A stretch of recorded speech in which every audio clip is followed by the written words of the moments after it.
Hello guys, welcome back to my channel. तो last video में मैंने आपको वेलवेट की पैंट की कटिंग करना सिखाया था कि किस तरीके से आप मार्जिन रखकर भी इसको कटिंग कर सकते हैं, ताकि अगर आपकी पैंट टाइट भी हो तो आप इसको लूज़ कैसे करें।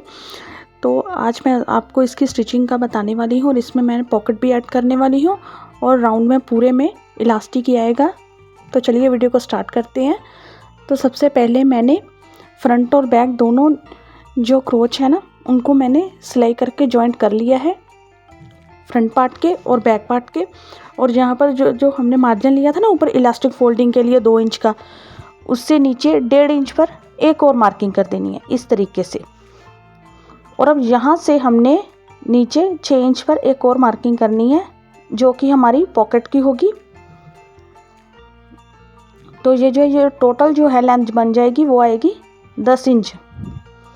आपकी जितनी भी आएगी ना लेंथ, आपने उसके अकॉर्डिंग इसको ले लेना है। ये मैं आपको एक बार फिर से समझा देती हूँ। ऊपर से 2 इंच इलास्टिक का, 1.5 इंच नीचे से हमने पॉकेट की लेंथ की मार्किंग करनी शुरू करनी है। ऊपर से 1.5 इंच हमने छोड़ देना है इलास्टिक वाले के बाद। तो अब मैंने पॉकेट के लिए एक एक्स्ट्रा फैब्रिक लिया है, उसकी लेंथ मैंने 11.5 इंच रखी है। 10 इंच हमने मेजर किया था ना, इसको 1.5 इंच एक्स्ट्रा रख रही हूँ इस तरीके से।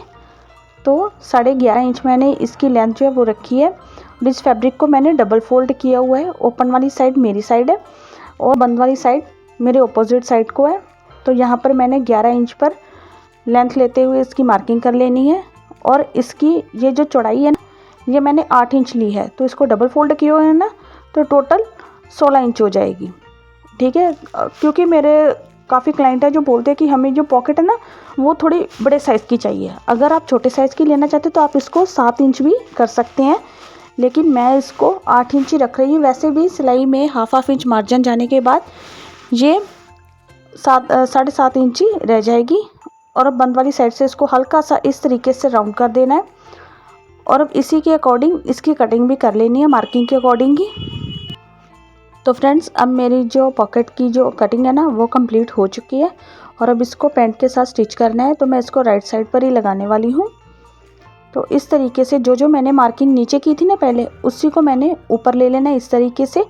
और फ्रंट साइड की तरफ रखना है, राइट साइड वाली साइड को। और इस तरीके से इसको हाफ इंच का मार्जिन देते हुए इस तरीके से इसमें मार्किंग कर लेनी है। तो अब इन मार्किंग के अकॉर्डिंग हमने इसके ऊपर सिलाई लगा देनी है। ये माइक्रो वेलवेट का है ना, तो ये आपस में चिपकता बहुत है, खास करके जब ये एक दूसरे की राइट साइड में हो, ऑपोजिट में। और अब यहाँ पर ही हमने छोटे छोटे ना कट लगा लेने हैं। ध्यान रखिएगा कि सिलाई ना कटे। अब आप यहाँ से देख सकते हैं कि आपकी ये पॉकेट वाली जो शेप है ना वो आ जाएगी। आप चाहें तो इस शेप के ऊपर ना आप सिलाई भी लगा सकते हैं, उससे ये थोड़ा और नीट एंड क्लीन हो जाता है। और अब इस तरीके से जहाँ से मैंने इसको यू में शेप दिया था ना, हल्का सा राउंड में, वहाँ से इसको इस तरीके से पकड़ना। ये जो सिलाई जहाँ पर मैंने पॉकेट की लेंथ ख़त्म की है ना सिलाई लगाकर, वहाँ से ही इसको इस तरीके से पॉकेट को सिलाई लगानी है। और इसकी शेप के अकॉर्डिंग ही राउंड में इसको सिलाई लगा देनी है।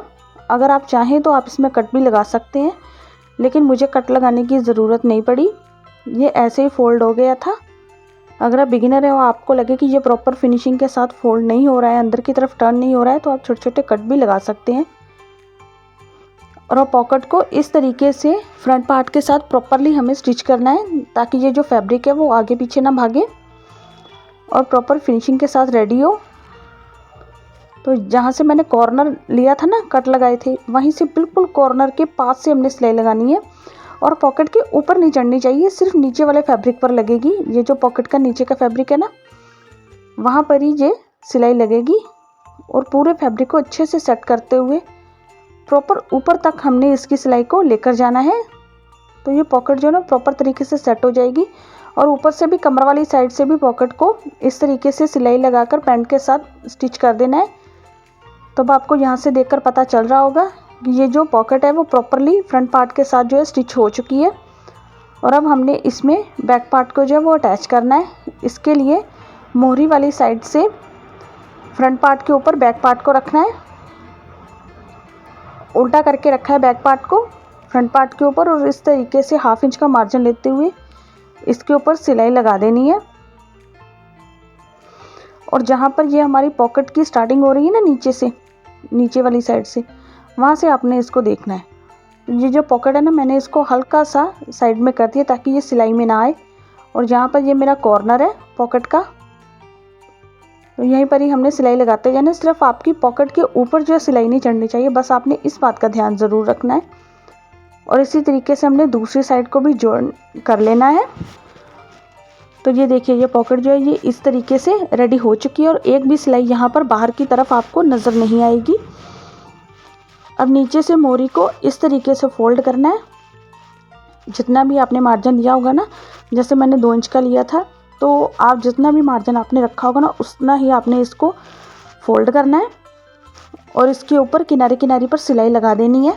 इसमें ना बाद में मैंने लेस भी जॉइंट की थी, पहले नहीं जॉइंट करनी थी, लेकिन बाद में क्लाइंट ने बोला तो मैंने इसके ऊपर जो है लेस भी बाद में जॉइंट की थी। मैं आपको फाइनल लुक में दिखा दूँगी। अब जो भी मार्जिन की हमने सिलाई लगाई थी ना, मार्किंग की थी, वहाँ उसके ऊपर ही हमने सिलाई लगानी है। और दोनों जो लेग्स है ना, उनको इसी तरीके से हमने स्टिच कर लेना है। और अब ऊपर कमर की बारी आती है। तो कमर के लिए ये देखिए, यहाँ पर ये जो फैब्रिक है ना ऑलरेडी थिक है और पॉकेट लगने के बाद ये और ज़्यादा मोटा हो जाएगा। तो मैं इलास्टिक को इस तरीके से डाल रही हूँ। आपकी जितनी भी कमर होगी, आपने उसमें से 5 इंच माइनस करके राउंड में इलास्टिक को ले लेना है और इसको 5 से 6 स्टिच लगाकर पक्का कर लेना है ताकि ये अलग ना हो। और जितना भी हमने फोल्डिंग मार्जिन लिया था ना, उसके अकॉर्डिंग हमने बेल्ट को इस तरीके से फोल्ड करते जाना है और इसके ऊपर सिलाई लगाते जाना है। लेकिन ध्यान रखिएगा कि इलास्टिक के ऊपर आपकी सिलाई जो है वो नहीं चढ़नी चाहिए। इलास्टिक के बिल्कुल पास पास ये सिलाई लगेगी। वैसे भी हमने 2 इंच का ऊपर मार्जिन लिया था ना, तो इलास्टिक की चौड़ाई तो 1 इंच है, तो ये हल्का सा एक्स्ट्रा हमारा जो है बच जाता है कपड़ा। तो हम थोड़ा सा साइड में इसको सिलाई जो है बड़ी आसानी से लगा सकते हैं। और जहाँ पर भी आपको लगे कि इलास्टिक कम पड़ रहा है, तो आप इसको इस तरीके से खींचकर इलास्टिक को और ज़्यादा बाहर कर सकते हैं और जो फैब्रिक है वो आपका एक साइड को इकट्ठा होता जाएगा।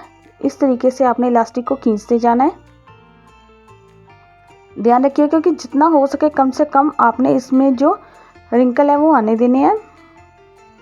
अगर थोड़े बहुत आ भी जाए ना, अगर आप बिगनर है तो कोई दिक्कत नहीं है, क्योंकि ये वैसे भी इसके ऊपर सिलाई लगेगी तो ये अंदर की तरफ ही रहेंगे, बाहर को नहीं दिखेंगे। और अब इलास्टिक के बिल्कुल सेंटर में भी हमने एक पक्की सिलाई लगा देनी है ताकि हमारा इलास्टिक जो है वो पहनने के बाद घूमे ना।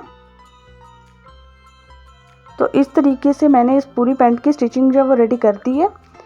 अगर आपको कुछ भी समझ ना आए या कोई कन्फ्यूज़न हो तो आप मुझे कमेंट करके पूछ सकते हैं। तो ये मैंने इसके साथ प्लेट वाली कुर्ती जो है वो रेडी की थी और इसके साथ मैंने हैंडमेड लटकन भी जो है वो जॉइंट किए हैं। और इसके साथ मैंने कंट्रास्ट में इसका स्टॉल भी तैयार किया है।